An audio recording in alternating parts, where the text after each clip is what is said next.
You are in a psyop about the value exchange between men and women. Let me explain. You have been raised in this culture that has led you to believe that the things that are valued most highly is a man's attention, him paying attention to you, his validation, him saying that he thinks you're hot or smart or creative or... I mean, guys, last time I checked, women go to clubs dressed provocatively so they can seek the attention of strangers. Last time I checked, women constantly seek validation and attention through their socials, through dating apps. They stew there in those dating apps just to get attention from strangers. Yes, from strange men. So my question is, who is forcing those women? You know, who is putting a gun to their heads and telling them that they need to seek this? Well, nobody. It turns out that women just like that. But welcome back to the channel, ladies and gentlemen. Welcome back to the desert. As today we have this woman saying that we are all in a psyop. So let's learn more from her, guys, and then we'll move on to our article story of a woman being forever alone. Is good, what you produce is good, and his commitment that he's willing to date you, to marry you, to father children with you, to enter into economic agreements with you. This is what is valued the most high within a male-centered paradigm. This is a psyop, and it is something that sets up men as the prize, and it is something that convinces women that men really are the source of all of the things that we want, that they're the source of status, love, connection, security, meaning. It also does this crazy attachment system number on us, where if a man can make his attention, validation, and commitment scarce, because we're market driven and we're trained to be market driven in society, it makes that even more valuable. Like if you've ever had a man who will not give you the time of day, or who is very stingy with his validation, or is always elusive in committing to you, and you find yourself just chasing it and liking him more than everyone else, feeling like only he can be the one to bring you these things. Of course, it's trauma and it's loops and it's attachment system, but also it's just because he's managed to make those resources within him more valuable by their scarcity. It's like he's the limited edition Jordans. He's the Pablo Picasso. Like the validation from him would be the same as having a Pablo Picasso in your home. So part of Decentralization... Why is she worshipping those bad boys? Oh, he's a Pablo Picasso. No, he's a bad boy who wants to play you. That's it. Why are we trying to, not normalize it, but, you know, put it in a good light? No, he's just a bad boy. But these women, guys, they really are unable to stop chasing the bad ones. Men comes from being able to decondition from this value structure that has been installed in our minds. And so we do that in a few different ways. The first is we actually... Guys, sorry again to pause it, but I love how with feminists, they are always passive. It's never their fault. Oh, this certain thing that I do that is breaking my life, that is crushing my dating prospects, it has been installed in my mind. You know, they are always passive. They are always the target of something bad done by someone else. You know, it's the universe target against them. It's the patriarchy. It's how they've been raised, things installed in their mind. They have no action. They cannot do anything about it. You know, they can't stop chasing the bad boys because, you see, it's been installed in their brains by someone else. I love how they are so empowered and so independent, but when something goes bad, it's always someone else's fault. Actually have to level set the value that men bring into our lives. And then we need to address the fact of revaluing, of properly valuing all the things that we bring to men as women. And there's a third way that I'll get to at the end. But the only way that men have been able to put these things up so high is by devaluing everything that we bring to them as women. And this is, the multidimensionality of this cannot be overstated. In every traditional cosmology that has used men and women, that has used masculine and feminine, women are the source, right? We are the portal through which new life comes. We are the generators. We are the source. Well, I can tell you, her portal has been penetrated by a lot of chads. It's so funny, guys, seeing these women in their living rooms alone in, close to their 40s, just trying to rationalize why it all went so bad. It's hilarious, man. They will sit there doing their little hand gestures, recording large TikToks, trying to put all this into words. It's like seeing a 5-year-old trying to understand quantum physics. It's almost cute, not because this topic is hard, like quantum physics will be, but it's because they are so far from the truth. They are so far from actually understanding why they are alone at 40 that it's extremely hilarious. They have no idea. Oh, it's portals, interdimensional, whatever. No, madam, you are single at 40 because you suck at dating. It's that simple. Because you've been going for the bad type of man all your life. It really is that simple. But let's continue now, guys. All of these different cultures, all these different civilizations, the yin, the shakti, the energetic principle has always been within women. That women are the source, that God is a woman, that the earth is a woman. Oh, my hell. And this is what the PSYOP is trying to get us to forget. Because even within scientific materialism, even within late capitalism, even within just the landscape of social status that men live in, this world of social status of men, it's actually us. Even in that distorted reality that are still the source. That it is a woman who brings status to a man. Men, they're competing for status, they're paying money for watches, they're paying money for cars, they're becoming CEOs, they're doing all this stuff, and for what? For higher status. Why do they want higher status? For access to women. And then what do? They turn around and they tell us that they don't care about that access. They turn around and tell us that it's not valuable, that we're not valuable to them, and that in fact they are valuable to us. No, you see, you are not valuable to men. Other women are. Or could be. You are not valuable, which is why you are single. And yes, men like, the status that having a girlfriend provides. Yes, of course. So do women. In fact, there are women who marry solely for the wedding pictures, solely for that ring, so they can brag to their friends, I did it. So it's a two-way thing. I don't know why we're only talking about men, but it's a two-way thing. So we're going to do a little mental exercise where we're going to deeply consider the value that just an average woman, any average woman is going to bring to an average man.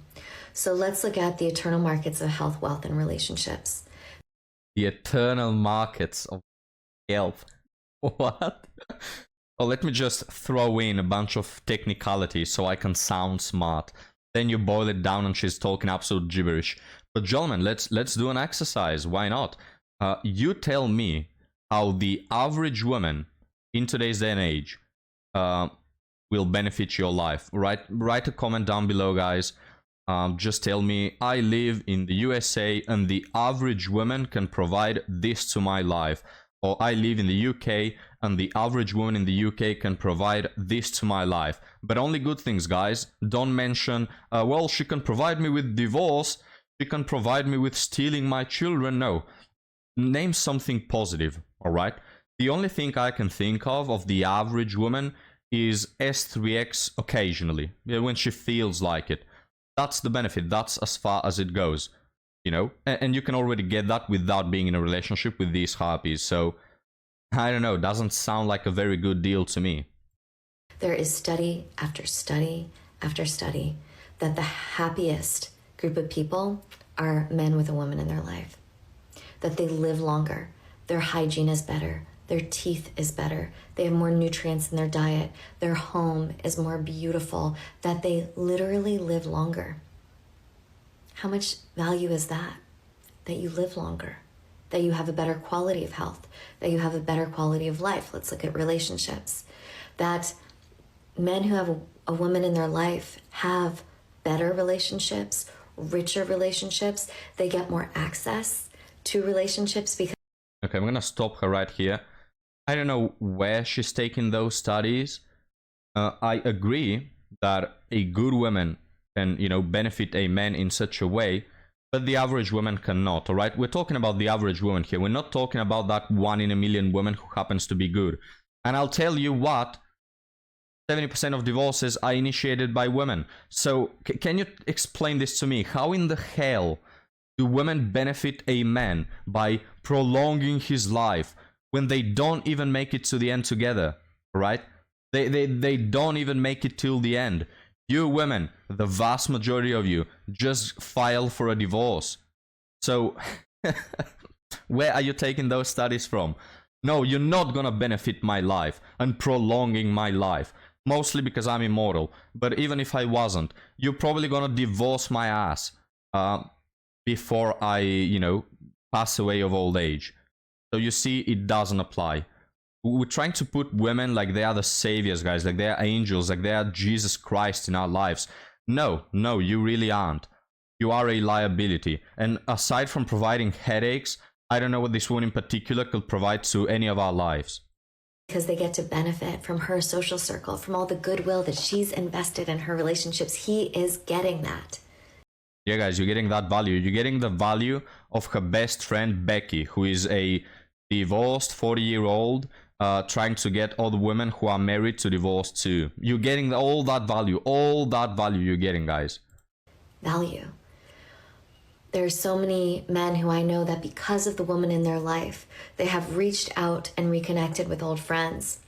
They have friends they've met through a couple. They've reconnected with their estranged brother, with the children from their first marriage, that they have repaired and restored a network of relationships that we know contributes to greater lifespan, that we know contributes to greater health, that we know contributes to greater fulfillment and satisfaction in their lives.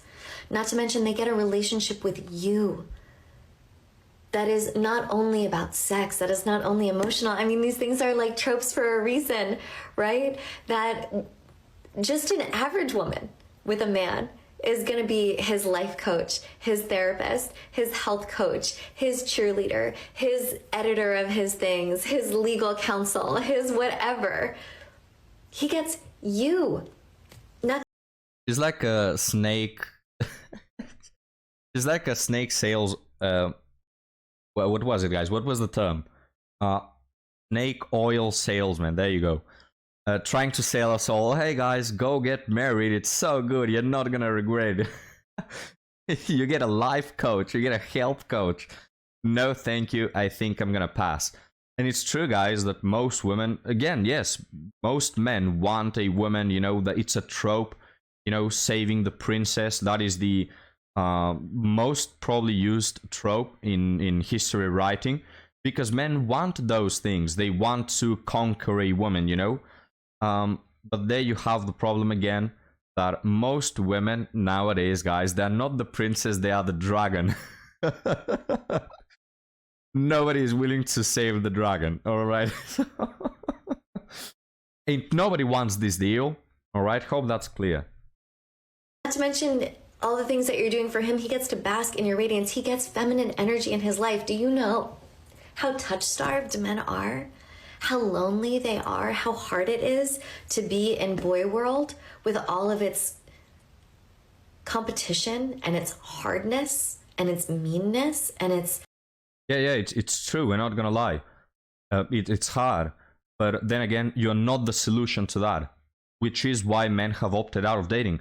Because most modern women, they're not a solution to feeling lonely. Guys, can you relate to this? But there are times I've felt more lonely in a relationship than by being alone. You can probably relate to that. All right? So, again, you modern women, you're not the solution to this. In fact, you only increase the problem.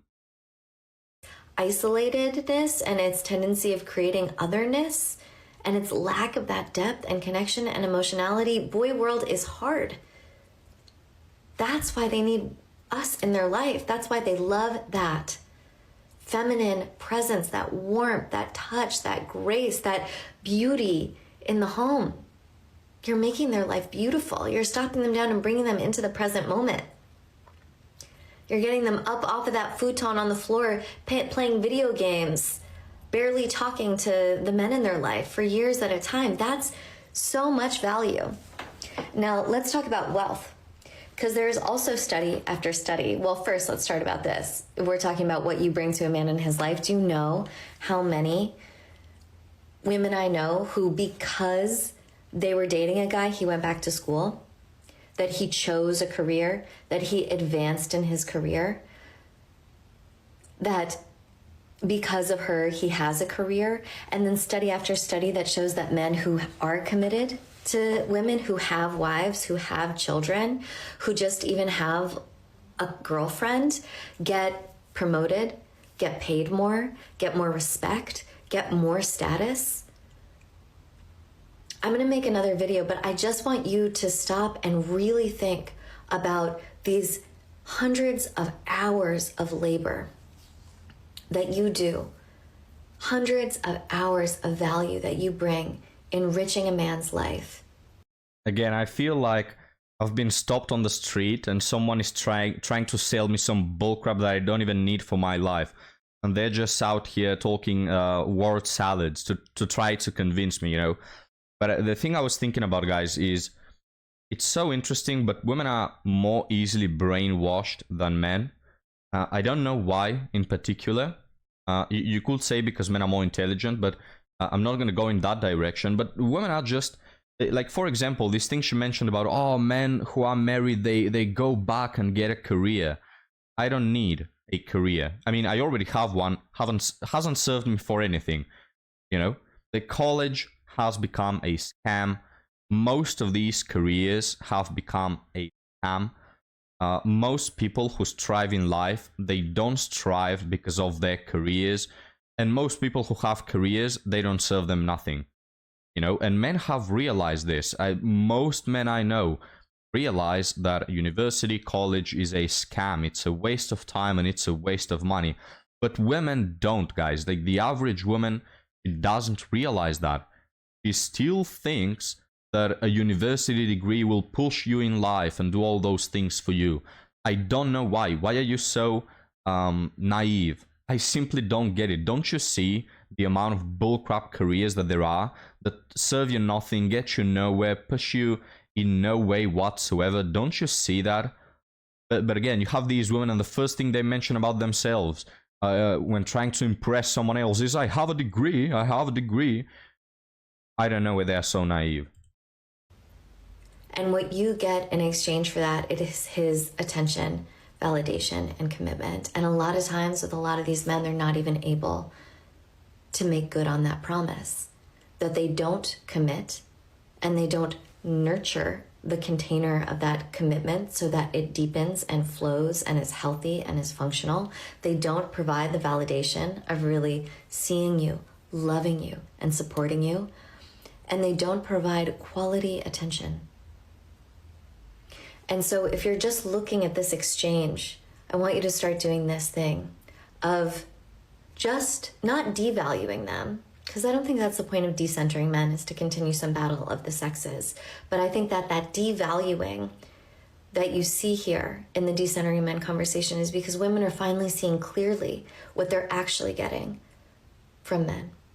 The value that is truly being given, not the story of how good that value is, not the false inflation of that value, but actually what these men are offering and actually what the quality of that offering is.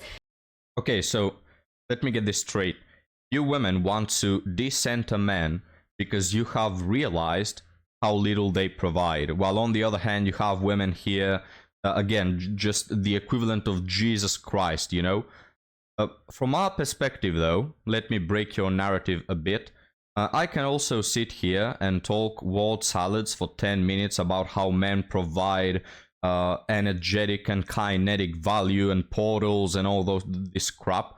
But when you take all that word salads aside, what I see in society is men who love their girls, men who provide tangible, real things to women. I see men, doing the effort to fix the relationship. I see men consulting their friends or thinking or trying to improve the relationship. I see men having a ride or die type of attitude, while I see women leaving men moving on to the next best thing in one day, divorcing en masse men for whatever nonsense reason. That is what I see, you know? So you can sit here talking all day about how you provide and you do all those wonderful things. I just don't see it reflected, you know? We men, we don't sit here talking 10 minutes about how we provide 1,000 things, but you can see it reflected in our actions, you know? You can see how men actually want to improve the relationship and stay there and fix those things. I don't see women doing that. Okay, so dissenter men all you want. Oh, men don't provide enough. Well, if men don't provide enough, you directly don't provide nothing at all to begin with. Because I'm not seeing women putting in the same amount of effort. And then really allow yourself to feel that fullness, that richness of that value that you inherently are, that you intrinsically are, that you naturally emanate and radiate, and that you most certainly bring to every man you meet. And not to mention, just him having you in his life makes him seem so much more safer for other women because of you gets access to other women. Okay, I could go a million more hours on this, and I will. Yeah, well, we're not gonna watch that. I've had enough. Let's move on to our article. But gentlemen, isn't it convenient how women have intrinsic value? You know, women, just by existing, they are already wonderful. You know, this woman says, just by being in a man's life, you are already benefiting him. Isn't that convenient, guys? While we men, on the other hand, we have to strive, and we have to work, and we have to better ourselves, and we have to struggle. We have to daily grind to be somewhat useful in this world, you know? While women, oh, you were born, that's it. You are already God's gift to the earth. Wow, how convenient, gentlemen. Turns out that women don't need to move their little finger in order to accomplish things in life, you know, while we men have to bend over backward. Why can't we be the ones that are passive and that just by existing we already are providing to these women's lives? Why can't we adopt that narrative? Because we don't play victim all the time is the real answer. But anyway, gentlemen, let's read by Aggravating Ebb. How do you guys cope with being forever alone? Currently having a cry, what I call an existential crisis at 30. I, 30-year-old female, so badly want to get married and have kids. It's one of my biggest life goals. I already spent my 20s finding myself. Massive red flag. It's the wording, guys. Establishing my career, solo traveling, etc. Yeah, so the usual. I find that I'm at a point in my life where I've already learned how to enjoy my own company. It's just boring as hell. I enjoy my company, but not gonna lie, guys, I'm boring as hell. Like, it is absolutely painful. My company is absolutely painful for me, but I enjoy it. I'm so tired of going out and doing activities alone. I just want someone to do life with. I'm not lonely. I'm not afraid to do things alone. I'm just tired of it. And friends don't really fulfill this empty feeling for me. In addition to that, I also have no idea what it feels like to be loved by someone. I've never been in love and never had a serious long-term relationship, which I've been told by men is a red flag. Very interesting. Why could that be? Now, must we presume that this woman is a virgin, guys? What do you think? Do you think she's been celibate up until her 30s? She's never been part of a single serious relationship, alright? Probably body count is in the close to triple digits, but alright. No, even if it's lower, like, even if you've slept with just 20 men, which is absolutely lowballing it for a 30-year-old woman in this generation, but even if it's just 20 men, you have 20 situationships, you've been allowed to be used 20 times, and you don't have a single long-term relationship under your belt. Wow. With the current dating scene, my biggest fear in life is that I'll never know this feeling of having someone love you.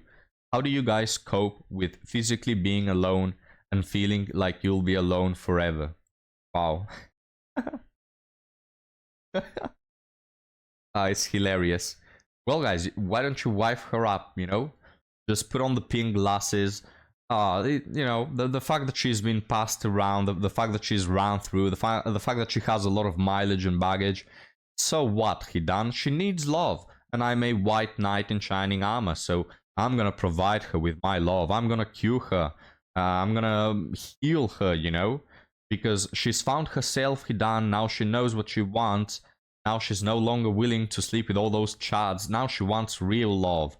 Or a retirement plan. It's either one of those two things, but I'll bet on the real love thing, you know? Go get her, boys.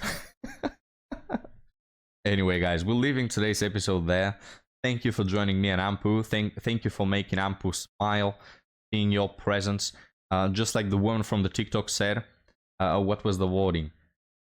Ampu is basking in the light of your presence, guys. How do you feel about that? But leave a like if you enjoy this video, and please subscribe so we can push this content to more men. I'll see you on the next one, guys. Have a good one.